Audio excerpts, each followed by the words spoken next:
Since I was a kid, I kind of realized that we did a lot of things different from people around us. And to name a few, first of all, the first thing when we got up was going straight to the sink and wash our hands. That's not a very common practice when I see how my mom worked in the kitchen. And she had a very special way of salting meat. She was extremely stringent to find the bugs or worms in vegetables. I remember asking her, I said, none of my friends did that. I've never seen anyone else doing that. Like, why do we do this? More often than not, like her answer would be, I don't know that either. I just learned that from my mother, from my grandma. So that was some of the earliest roots for me that we realized that we're different. And she always reminded me that our family, we came from Bukhara. We dwelled in China for a long time, and we love where we were. We can never forget where we came from. Jewish Asian Cowboy are three words that I don't know if I've ever suspected it would go together. But my new friend Cormac has quite a story. The Living Lchaim channel, at the time of this recording, has 928,641,829 views. Yes, we are so close to a billion, and with great Jewish views comes great Jewish hate. So we get millions of the most horrible comments that praise Hitler, send love to Hamas, and the most vile Yidden-hating comments ever. So we have someone named Rachel, hi Rachel, who sifts through every single of the comments and deletes all that hate.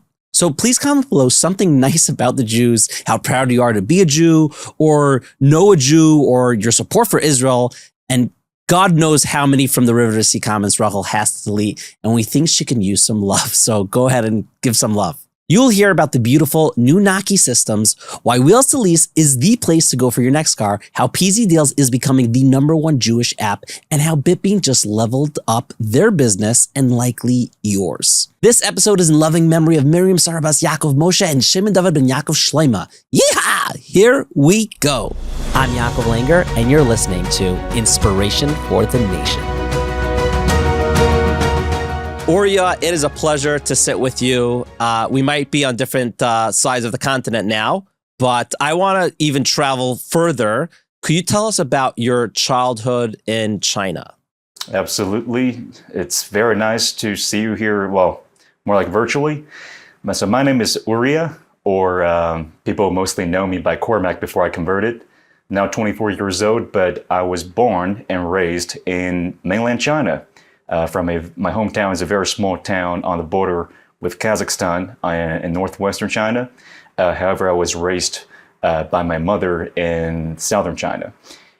So currently, I've been living in the US in the past 5.5 years, and I moved to Israel, or more formally moved to Israel back in September of last year.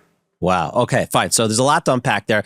Could you take us through, I guess, your relationship with your mother, and how old were you when your father passed away, and talk about that? Yes, so my father unfortunately passed away on my 1-year-old birthday. So that was a long time ago.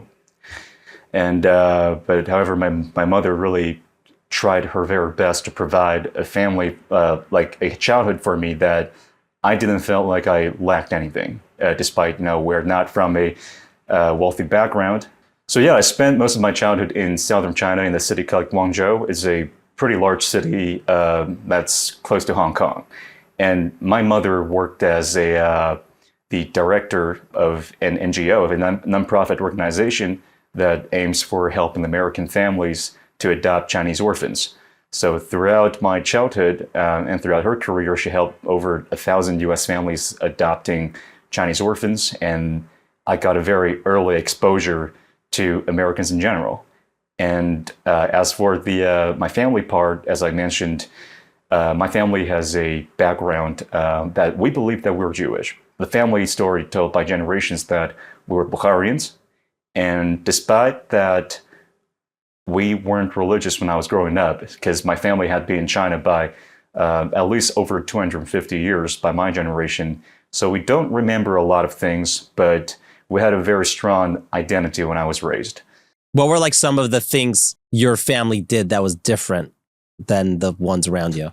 Since I was a kid, I kind of realized that we did a lot of things different from people around us. And to name a few, first of all, the first thing when we got up was going straight to the sink and wash our hands. And that's not a very common practice. And wait until when I got a little bit older and see how my mom worked in the kitchen, and the way she had a very special way of salting meat, and she was extremely stringent to find the bugs or worms in vegetables. So I remember asking her, I said, none of my friends did that. Like, I've never seen anyone else doing that. Like, why do we do this? More often than not, like, her answer would be, I don't know that either. I just learned that from my mother, from my grandma. So that was some of the earliest roots for me that we realized that we're different. And she always reminded me that our family, we came from Bukhara. We dwelled in China for a long time, and we love where we were. However, we can never forget where we came from. Mm-hmm. That's so interesting. And like, at what point did you want to move to the U.S.? Was that because your I guess impact from seeing your mother deal with so many orphans and things like that, or there's something else? It was quite unexpected. Again, like, for studying abroad, where moving abroad is a pretty luxurious thing. And for my family, there was no chance that we couldn't afford the fee. So I never thought about it. But I think I would use air quotes, coincidence, but which we don't really believe in coincidences. But when I was about 18 or 19, I got a very, to put it short, I walked into the wrong room at the wrong time. And it turned out to be a college interview from an American liberal arts college. And at that point, I figured that might as well sit down and have a chat. And the admission officer, he was pretty satisfied with me. And later on, the next thing I knew was this little college, this liberal arts college called Whitman in Eastern Washington State. They offered me a very generous package that's basically a full ride and covered most of my room and board. So I thought to myself, I got a pretty steady English background thanks to the exposure to the Americans. And I always wondered what life would be living abroad. And it also coincided with the reckoning of my own identity. Because growing up, as a kid, the thing that you want to do the most would be trying to blend into your friend groups. And since I mentioned that, my family lives in northern China, and I was raised in southern China, and our hometown is in the northwest. So I was the typical type of that kind of third culture kid. So I did my very best trying to blend in, trying to, assimilate myself to make myself look, less standing out. But even though I learned the local dialects fluently, things never worked out. And I remember that was one day in high school. I went back home to my mom and I told her that I was really frustrated. Like, I felt different. I tried my best to become, like a team player, trying to make friends, but it just never happened. And she told me that we have to accept that we're different because we are. And you shouldn't try to pretend that anyone that you're not.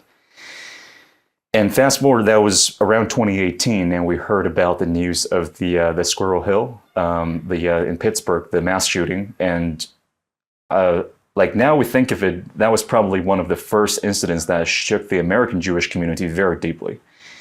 And somehow it really shook us very deeply as well. Because then I realized people of my background, my people, are being slaughtered or being murdered for being who they are. And I started to become more consciously trying to look for who I am. And back then it wasn't really a conscious move, but I just wanted to explore what my roots are. So I went to the local Chabad. There was a Chabad center, and there's even Chabad in China, and surprisingly. And I tried to go there, and I said I wanted to learn. Like, I don't want to ask for anything else, but please allow me to be here and learn, because 300 years of dwelling in China, we barely remember anything. And I was turned away by Chabad because it was a felony for us to join a religious service with a foreign religious organization. But the rabbi of Chabad back then, he told me, I heard that you're thinking of going to the U.S. for college. Remember who you are. Keep the fire in your heart burning, and find your roots when you're in the U.S. So that was kind of like the very deciding moment for myself. I decided to leave home with the support from my mother, and begin a new chapter of my life by myself. I'm so curious, like growing up, was there any access to like Orthodox Jews? Like, did you see it, or what was your picture of what an Orthodox Jew, or like, how did you know about it? Or you had a very vague description of like what a Jew is? I mean, really, it's that we know that we're Jewish, or at least that's what we believed in. And other than that, it's really the online sources. And when you look for Orthodox Jews, and even today, if you use Wikipedia and you type in Orthodox Jews, the first picture would be almost like a picture taken in Mea Shearim, or probably somewhere in Eastern Europe, more than a century ago.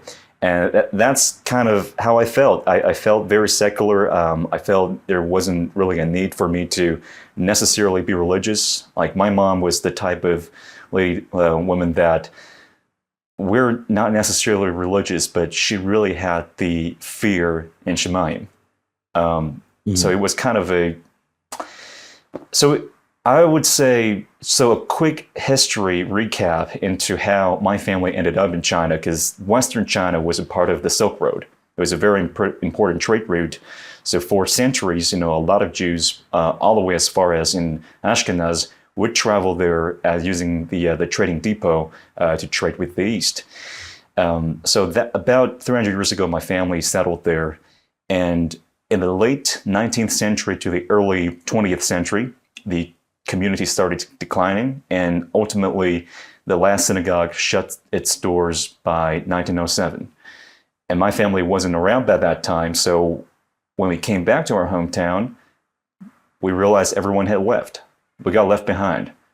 I would be pretty safe to say that we never had any formal connections with the outer Jewish world for the past 250, math is getting a bit rusty, about 200 years. But growing up, some of the American families that came over to adopt Chinese orphans are Orthodox Jews. And since we didn't really, we know, we have the concept of we need to avoid like shellfish or pork. However, we didn't really have a grasp on what's the kashrut like in general. So I remember my mom came home one day and said, yeah, I also met some families who are Jewish as well, but for some reason they don't live in the same spot with the other American families. They lived in this particular hotel in this area, and never joined any group, lunch and dinners with the rest of the Americans. And only years later I realized, oh, that hotel is right across from the Chabad in my city. And that's why. Interesting. Okay, so we're going to get to your journey in Israel, but take me through your U.S. experience, because I'm sure anyone listening, originally knows you're from China, but if they're hearing you, they're like, did this guy grow up in the South? You have that like twang to your voice. So tell us about your U.S. experience. Yeah, so this is actually my very tuned down version of my twang. And I didn't actually realize how strong my twang was until about 2 weeks ago. I gave my very first drasha in my yeshiva. And as soon as I opened my mouth, like two of the students down there, they were like, whoa. And as I was speaking to the public, I realized, oh boy, that full Southern twang, that accent just went fully blasting out. So I arrived in the U.S. and my college is in a very, very rural area in Eastern Washington. And for those of y'all who haven't been to Washington or had only been to Seattle, talking about Washington, you might be thinking about Starbucks, Space Needle, and the Evergreen State. But however, it's only about 20-something% of the state landmass area. Once you head east, you cross the snowy Cascadian Mountains, and you end up in a place that's full of ranches, high deserts, glaciers, pickup trucks. We either consider it closer, it almost feels like an extension of Idaho, or as sometimes I try to explain to Israelis, it's like Texas, but in the north. And back then I didn't have this type of an accent. I consider my accent very generic, mixed. Like there was kind of a really fun New York Times dialect test back then, and when I took the test, it was mostly New England. But as time went, as like locals in Eastern Washington, some of them had some sorts of a Southern accent that almost feels like adopted and trying to be, trying to different themselves from Seattle and the whole hipster culture going on the west side of the mountains. And for myself, I needed to get some extra cash sometimes between semesters. So I ended up working and spending a lot of times in the ranches in Eastern Washington. And the culture really, I didn't approach culture proactively. And actually, a few years ago, I thought to myself, Southern culture is really not my thing. Like it felt a little bit too flamboyant for me. Like, why would someone from China like me and trying to do something that's so different from my background? But that is until when I made the move to Seattle when I graduated. And when I showed up in Seattle in my pickup truck, wearing my jeans and boots, and I realized, oh boy, I guess things do change. So yeah, a lot of people kind of know me from my Twitter account. And like I had a very goofy name on there. It's called the Asian Kosher Cowboy. And that was also like completely non-intended too, because I always had a very small Twitter account that's, I never post anything about myself. But when I converted, I figured that it was a pretty important step of my life. And I converted, I went to the Mitzvah on Yom Yerushalayim of the past year. So what happened was when I posted, I'm like, it's a personal milestone that I figured it's pretty important to share. But I didn't realize that it was after October 7th, and that was a very gruesome 10 months or so of time that we barely got any good news. And that was right before the Shabbat when Noah Argamani and a few other hostages were rescued by the IDF. So people really were in the state, including myself, of we yearn for good news. We yearn for something that's Kiddush Hashem and that can, brighten up our spirits. So when I tweeted it out, I didn't realize that, about 48 hours later, my account grew by almost tenfold, and there were thousands of people commenting, liking, retweeting, leaving comments. And so then I decided, like, one of the comments I saw in under my conversion post was, I haven't been to a synagogue in about 30 years, but after seeing your tweet, I think I want to go hit a synagogue this Shabbat.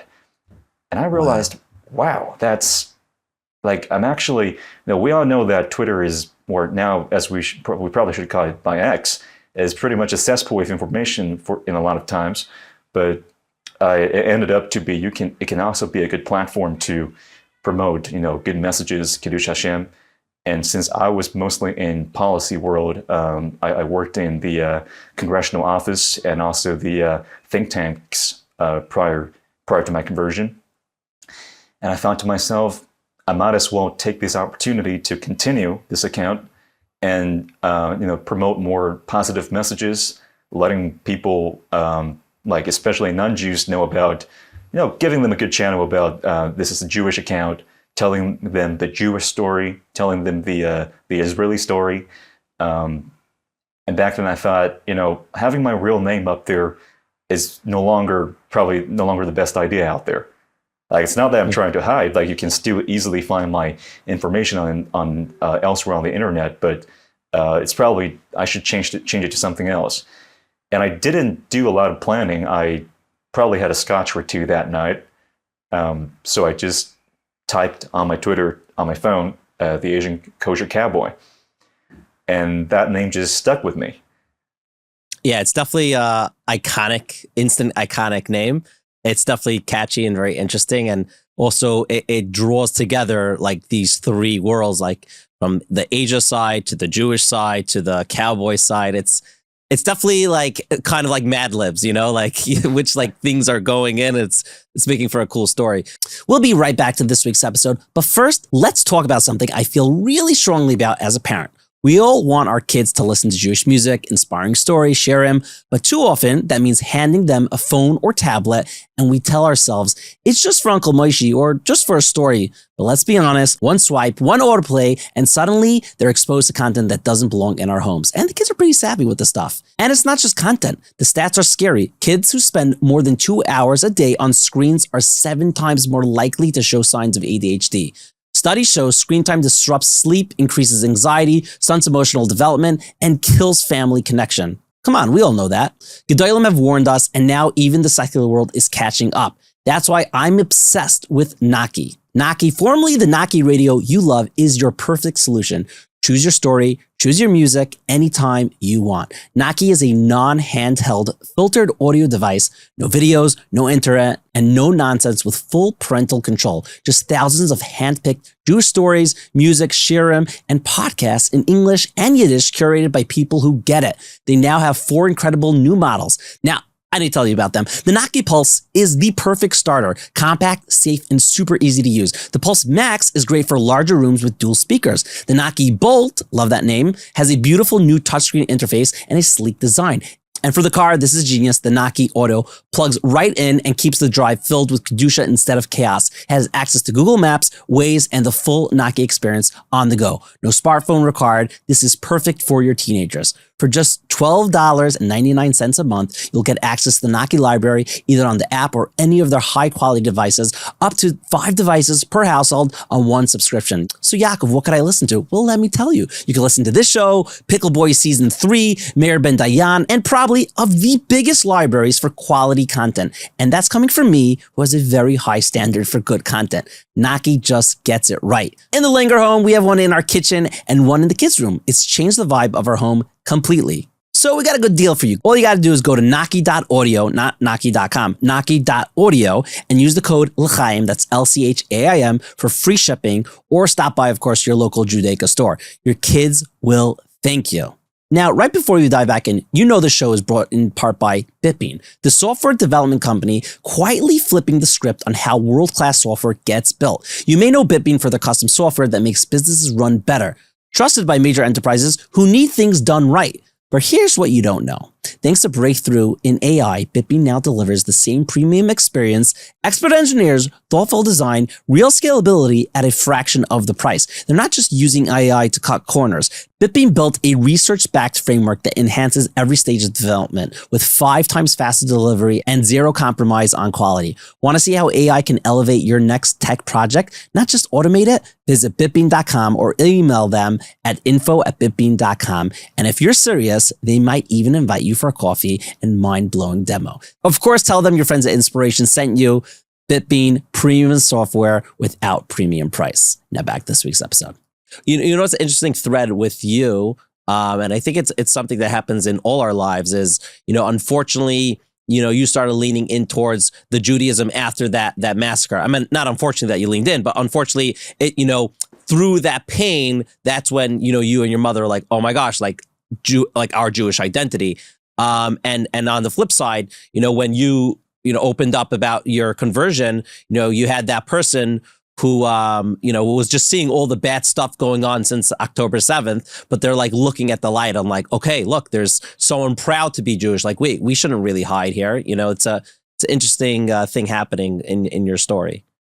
Yeah, the Seattle wasn't a great place to be after October 7th for Jews. And I personally got assaulted and gotten envelopes with white powder or with the encampments on campus. It was a pretty gruesome time.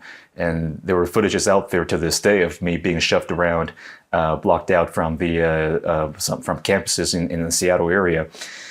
So back then, my rabbi, he was really worrying about me. He told me, wearing a kippah is d'Rabbanan, and you can always put a baseball cap on top of your head, and to avoid, these type of danger and risk around you.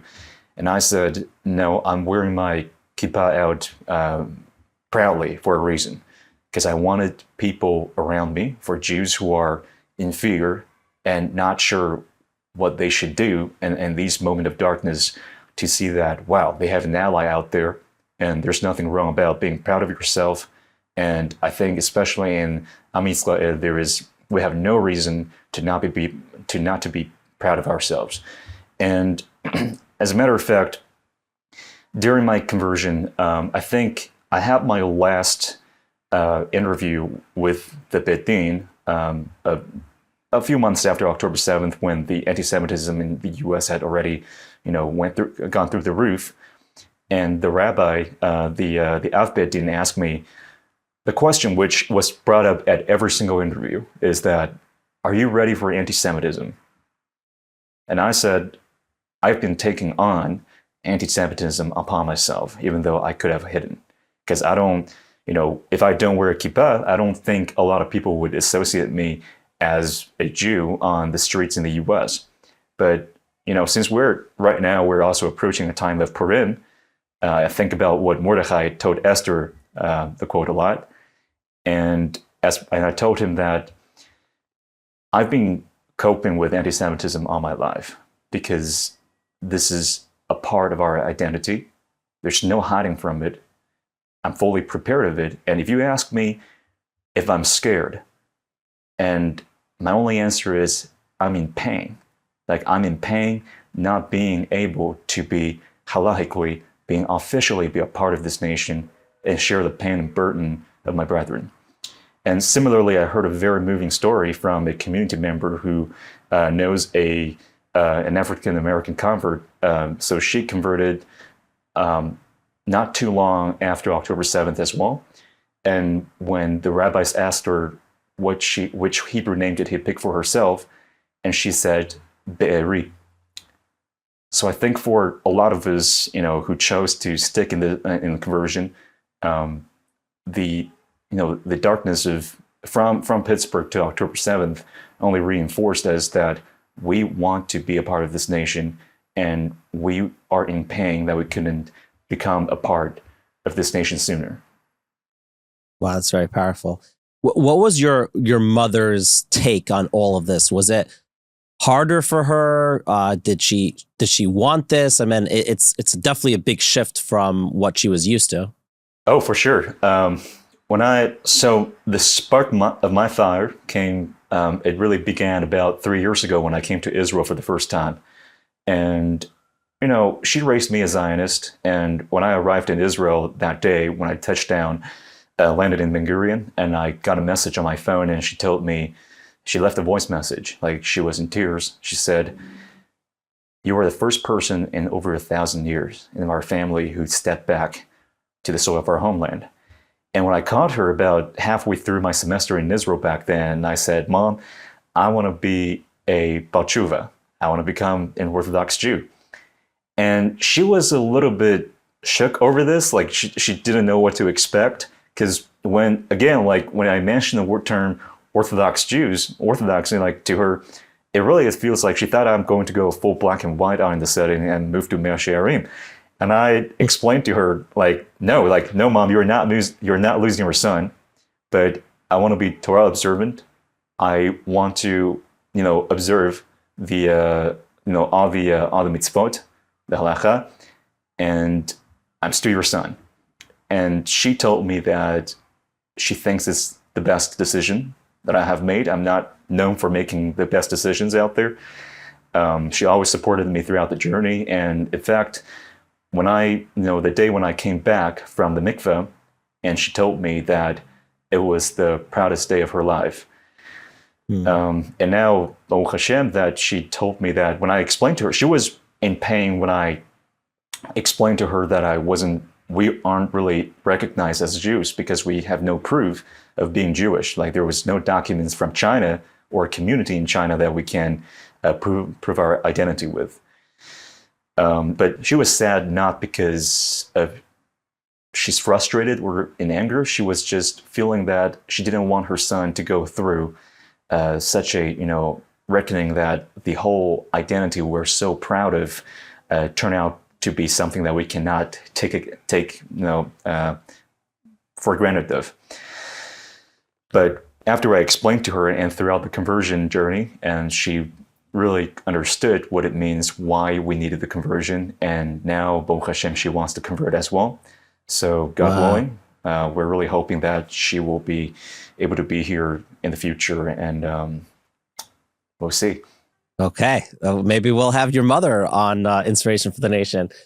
It's interesting. Yeah, it's interesting because on our pre-call, you mentioned that from your background, your ancestors, and correct me if I'm wrong, were part of the Han Chinese men? No, does that make sense? We're not. So we're not really being recognized as Han Chinese in China. We're categorized as one of the minorities that's more closely associated with the Kazakhs. And when I did my DNA test, and it found out that I'm majority, like not Chinese at all. It's a interesting blend. If you put it on a map, you almost see the entire Silk Road on it, and a little bit of Ashkenazic in myself as well. So I always enjoy it's fascinating to learn the Jewish migration, or Jewish geography in general. And when I did end up meeting with Bukharians, after I went to the U.S., and first of all, we realized that despite being separated for so long, our recipes, our home recipes, are almost still identical with each other. And when I visited Regal Park for the first time, like only weeks before I came to Israel, one of the museum directors in Regal Park, he told me he was in shock when I arrived, and he and also the editor of the Bukharian Times came and met me, and one of them said, "You're from this city in China, like we used to have community there, and you are called the Kashgaris, and I have never thought I'll meet one of y'all alive." Wow. And that really shows that, we often talk about, when the Mashiach comes, like all the lost tribes, like the Bnei Israel were dispersed across the world will gather back together. And I think this process of so many of us coming back to the Yehadut, and back to Judaism, and even a lot of us back to Eretz Israel, this process has been already undergoing for a long time.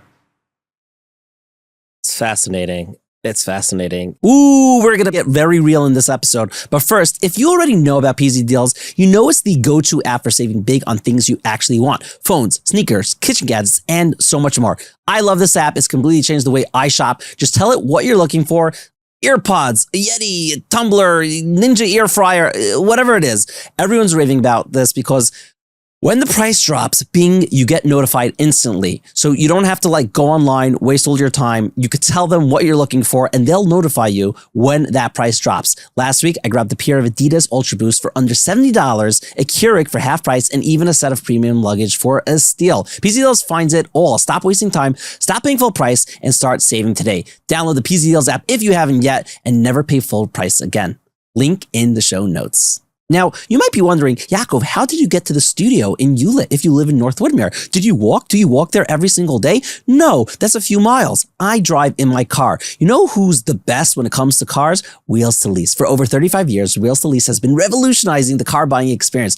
No high-pressure sales, no hidden fees, and no last-minute surprises. Just honest, upfront pricing and seamless stress-free process delivered straight to your door. Whether you're looking to buy, finance, or lease a new or used vehicle, they offer the best deals on any make, any model, anytime. Their white glove service means you can complete everything over the phone. No showroom visits, no waste of time. We've all experienced waiting in a back office and just places that we're just not happy to deal with.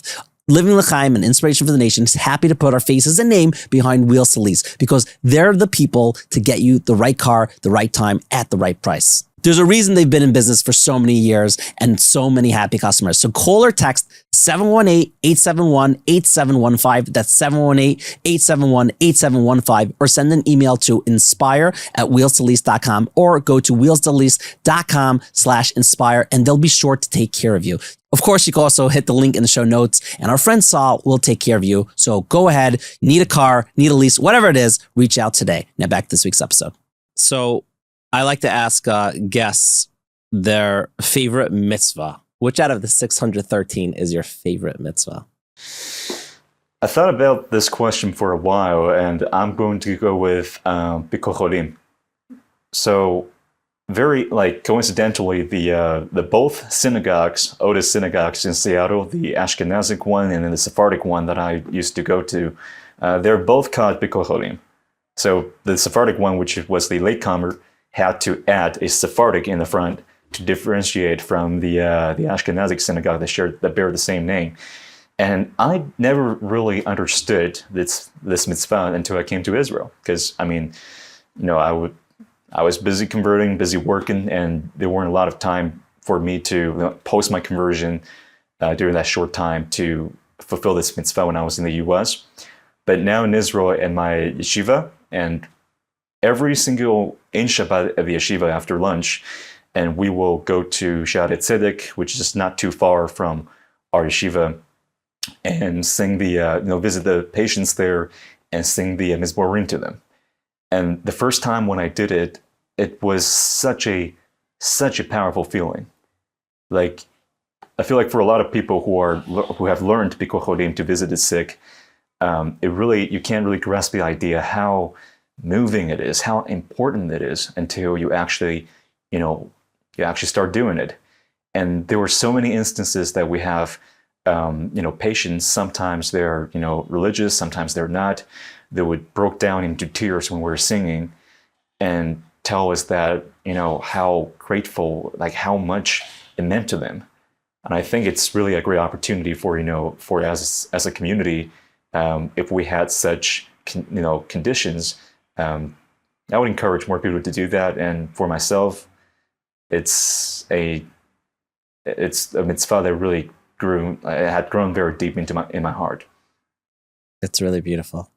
If there's one person, either from history or someone who's just recently no longer with us, that you could meet and spend an hour with, who would that be? So, this is the question that I had so many answers to, and I think I set up my mind to say, well, I picked someone from the Tanakh, and my pick was Yoshua. And for a really important reason, like Yoshua represented a very important chapter of the history of Am Yisrael, and which is we just lost Moshe Rabbeinu, and we're going into the land of Israel without the guidance of the previous generation of such a great, important figure in our community, and to create something new, to construct a nation on our land. And I feel like for our generation, we're facing I would say somehow similar situation right now.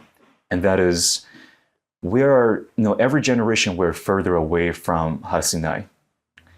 And we are like, every time when, an old generation passes on, and we realize there were so many Gdolim, there's so many great figures, like up from Gdolim and towards Tamid Chacham in our communities.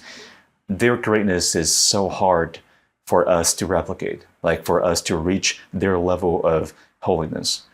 And this doesn't only apply on in terms of the religious value, in the religious aspect, but also on, one thing we talk about a lot was the Holocaust education. Like for the generation that endured the horror of the Shoah, when they pass away, how do we bear on their memories, their strength, their message towards not only our next generation, but towards people like we say, light of the nations, like bringing it up to other people as well. So Yoshua really represented this important turning point that bridged from the greatness of the previous generation towards the future of our generation. And I mean, we're learning Nach right now, and I think as a lot of yeshiva students, like we don't have a lot of time or resources being spent on relearning into Nach. I think I might 100%. Oh yeah, like right now we actually just finished the Shmuel Aleph a few days ago, and we're now moving to Shmuel Bet. So I guess when I move back to Yoshua, I'll get a better grasp about what he represents.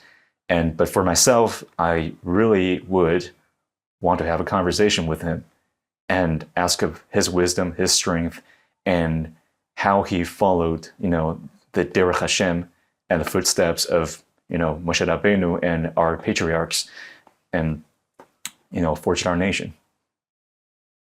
That's such a nice answer. Is there a story in your life that either happened to you or you heard that gives you chizuk, that gives you strength? This happens. I'm first of all, I'm going to say that this happens almost every single day since I came to Israel. Like the stories you hear on the streets, on buses, or even just like, on Shabbat tables. There's so many stories that are very moving. And there was one particularly that really struck me. It was about 2 weeks ago when I was in Tiberias, and I was at my Shabbat host for Havdalah. So by the time when when we're preparing for Havdalah, there was an Israeli girl that walked in. Like she dressed up she seemed pretty religious, but I noticed that she got tattoos all the way from the arm to her hand that she tried to cover with her clothes. And I wondered, my host is a very Hasidish person, and I don't know what their relations are. And the girl broke the silence. Then she talked to me, and she said, I was told that she had a very painful experience since October 7th. Like she was supposed to go to the Nova Festival on October 6th, 2023. However, right before they departed, she departed with her friend. She had a total fallout with her friend. She was really angry at them, and she decided not to go with them and shouted at them, "I never want to see you again." And she said, all 17 of my friends never came back. They were all murdered at the festival. And that included her closest friends, her best friends, and people that meant a lot to her in her life. So we all know that the survivor's guilt can be very, very intense for people going through these experiences. And she said, I could live the rest of my life in shadow, reeling from the pain. Or I can start thinking, why did I get to live? What is my purpose in life? And what can I start doing to make my life and those around me a better place? So she said, I'm still not fully keeping Shabbat at the moment, but every single day I'm studying Shmirat Shabbat, and I join Havdalah every single week. I'm learning, I'm trying to become more religious, and every single week I try to do a little more than the week before. And she said, this is something that really struck me to this day. She said, pain will never bring my friends back to me, but Hashem can bring me back closer to myself. And this strength in her, and from so many stories we heard from people around us since October 7th, we should not forget them. We should not let them, scroll through a Facebook post and go oh my, that's so touching, and just move on. These are every single mark that they made and we're making into our history and who we are. What does it mean to us as a nation? So yeah. That's really powerful. Thank you for sharing that. It's interesting, and we'll probably conclude with this, that, you have in the background over there, and appreciate you bringing your black hat, your cowboy hat, to the interview, which is interesting because, you mentioned Yeshua, but so many of our past leaders, Moshe and Yosef and Avram and David HaMelech, and I'm sure more and more, they were shepherds. They're, dealing with animals. I don't know how far off, having a Jewish cowboy is so far from, that leader pastime of the Jewish people, dealing with leading all those animals. But I guess I have to start with breaking a lot of people's expectations and be realistic. I ain't a cowboy, especially not in Jerusalem when instead of taking care of horses, roping horses, I'm really just stuck in traffic here for hours per day. But yeah, but coincidentally, yes. So first of all, not only our patriarchs, our nation was founded by the nomadic way of life, looking after the animals. And also same with my family in China as well. Like even though like we're categorized in as a tribe in China called the Thebes. Again, it's very closely affiliated with the Kazakhs, and traditionally we're also known as goat herders. We're actually really well known in that part of Central Asia for being very good at foreign languages and the ability to ride horses and shoot. And I guess that's kind of how when I started working on ranches and back in the States, I immediately found this is really what my heart is yearning for. And to this day, I mean, I still think about life back then. I think it's one of the best decisions I made in my life is by moving to Israel. But there are certain things in the U.S. I do miss a lot about that cannot be replicated, and that includes, the smell of hay, the smell of leather, and looking at horses running in the snow. And I think when I posted one of the photos on Twitter recently, saying that I kind of miss the winter on ranches in Eastern Washington, and people were shocked by the photos. They saw the wide, big blue skies and the snowy plains and the cattle was running around there, and this is something that I felt like it made who I am. So of course, a lot of people questioned me: is it a good idea to for you to bring your cowboy hat to Israel? And I first of all I said, well, I'm in the yeshiva right now, and as you said, this is a black hat in some sort. And second of all, when I was packing, I did struggle a little bit because I didn't know that I could actually move to Israel. I could actually make it happen until perhaps 48 hours before my flight. So I really just packed up things into 2 suitcases and left everything else behind, sewed them or gave them away. And a hat this size was probably not the most practical thing to bring with me. But I thought to myself, that's who I am. Like, I think one of the very beautiful things for Jews across the world making Aliyah, or more and more converts and Barei Tshuva from different corners of the world, rejoining the Jewish community or getting closer to our communities, that we bring very unique aspects of our past into this nation, into our society. And for myself, I don't believe in pretending, like putting on a costume. And same reason why I don't have a buckle. I don't have, really cowboy boots. I'm having very, practical like work boots, is because I'm not trying to become someone that I'm not. And that goes the same way to when people ask me, are you sure you want to put this hat on? Well, that's who I am. I mean, sometimes people do look at me in different ways, but I'm proud of my past. I think that made me who I am today. And most importantly, I think sometimes when I think about the time on ranches, it's the freedom. It's the freedom, looking at the field that stretches beyond the horizon, under the sky. And this is kind of the same mentality, the same thought of freedom that I put into my life right now when I'm keeping on pursuing my dream. Like when I'm listening to a lot of podcasts on living Lchaim, and I hear people with their life stories that I am absolutely amazed and stunned. And for me, I'm 24 years old. And most of my life is ahead of me. I don't even know what I'm going to do, what's going to happen tomorrow. And while I'm still facing a lot of challenges every single day in my life, I'm battling with them, trying to determine what my next step should be. I guess the cowboy spirit is what's carrying with me, and hopefully become a good influence at Kiddush Hashem to people around me. Really incredible. Okay. Thank you so much for doing this. I really appreciate it. Thank you very much for your time.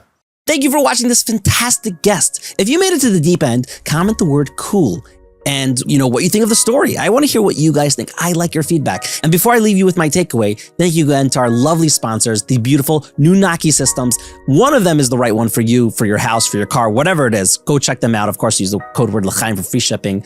And of course, go check out Wheels to Lease. We are good friends with them and we support them. We love them and you will too. If you haven't yet, go download the PZ Deals app and see what everyone's talking about. And really, if you're serious about taking your business to the next level, call our friends at BitBean or send them an email and they'll be sure to have a conversation with you.